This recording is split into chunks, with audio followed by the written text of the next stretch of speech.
Hey guys, welcome to Von Kettle Kitchen. This is my very first video and this is Mexican street corn pasta salad with a chili lime dressing. Hope you enjoy.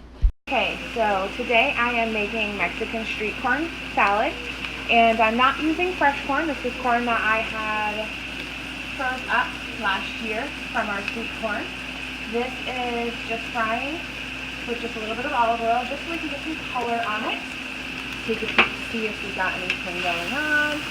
See how it's starting to turn a little brown? It's perfect. Color equals flavor. So if you have fresh sweet corn, you can just drizzle some olive oil on it and you can grill it, which that will add phenomenal flavor as well. I have a little mini farfelle pasta boiling around.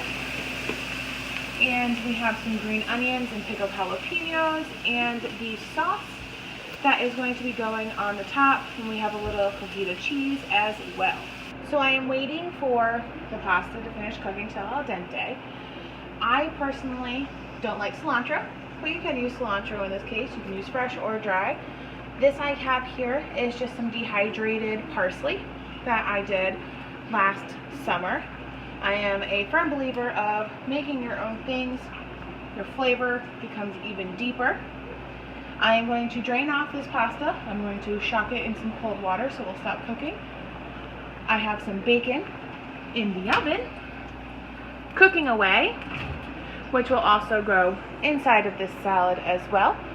And at the end of this, I will show you. Bacon. So this salad does have avocado in it.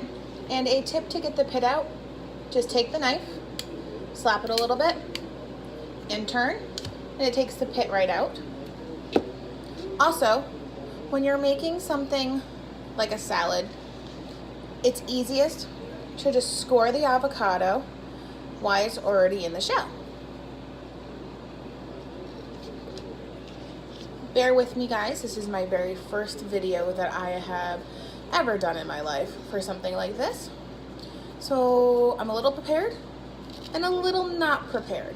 So the not prepared, I don't have a spoon. So to get all these beautiful hash marks out, you could either just pop it, which I find that the avocado kind of breaks a little bit that way. My personal favorite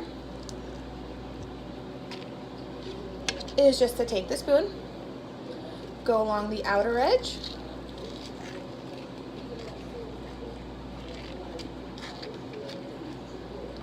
and it pops right out. Easy. So this is the final product. I had added all the ingredients together, including the dressing that I made, and this is what it turned out to be. I did add a little black beans, which I wasn't going to do in the beginning, but I just couldn't help myself. It screamed Mexican to me. I will put all of the ingredients and the instructions below. I hope you guys enjoyed this. I know it was kind of a free-for-all with a couple little tips, but I'll be back with much more better content.